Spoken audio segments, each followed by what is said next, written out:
Well, Chris Dodd is Connecticut's senior U.S. Senator. He's one of the Democratic candidates for president. Senator Dodd, you served in the Peace Corps back when you were young. You know the world as it is. You understand third world sensitivities and the way we have to move as a superpower.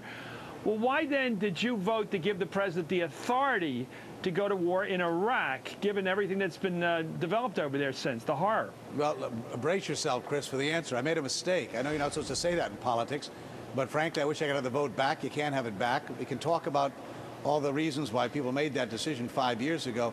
I candidly think the more important debate and discussion is now, where do we go from here? This situation's getting worse. The president is ignoring the Baker-Hamilton report, ignoring Congress, ignoring the American public, and clearly we need to move in a different direction than one we're heading in. He wants to escalate, in my view, this conflict by putting more troops on the ground inside these large, densely populated areas such as Baghdad. I think that's a huge mistake. I think we ought to be moving in the opposite direction. You put troops in harm's way to protect and advance your national interest. Being a referee in the middle of a civil war is not a national interest of ours here. We ought to let them do the training, the border security, the counterterrorism activity in the country. But if the president won't change his mind, then I think Congress has got to step up and reduce the funding to put pressure on the White House so that we can start to redeploy these troops in the country and also outside of Iraq. And I'm going to be prepared to either offer language like that or support language that would allow us to do it if the president doesn't change direction. Why is the Pentagon holding off-the-record briefings about Iranians' involvement in the war in Iraq? Is somebody over there trying to gin up a war? What is that about? Well, why off the record? Why these sneaky briefings where the Secretary of Defense, Gates, doesn't even put his name on it, the President doesn't put his name on it, but we're getting all this stuff in the newspapers about how we should be worried about, in fact, angry at Iran? Well, as I said before, you know, fool me once, your fault. Fool me twice, my fault here.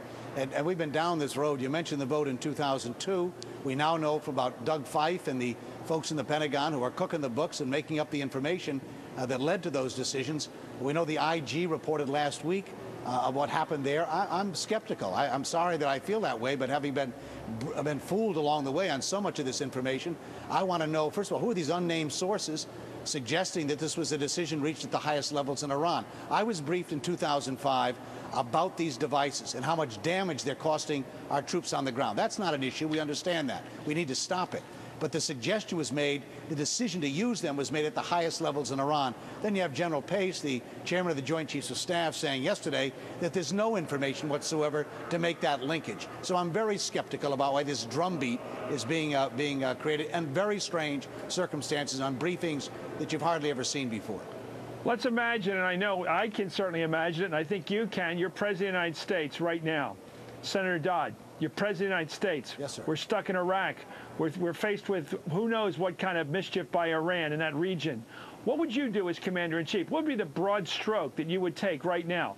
Well, first of all, I'd be opening up negotiations in Syria. I'd be exploring ways to get around Ahmadinejad in Iran and deal with other power centers there, because we need regional support. We need a surge in diplomacy here. Again, unless you accept or deny the underlying point that everyone has made, there is no military solution in Iraq. We need to come to terms with that. Apparently the president hasn't. So it's politics and diplomacy.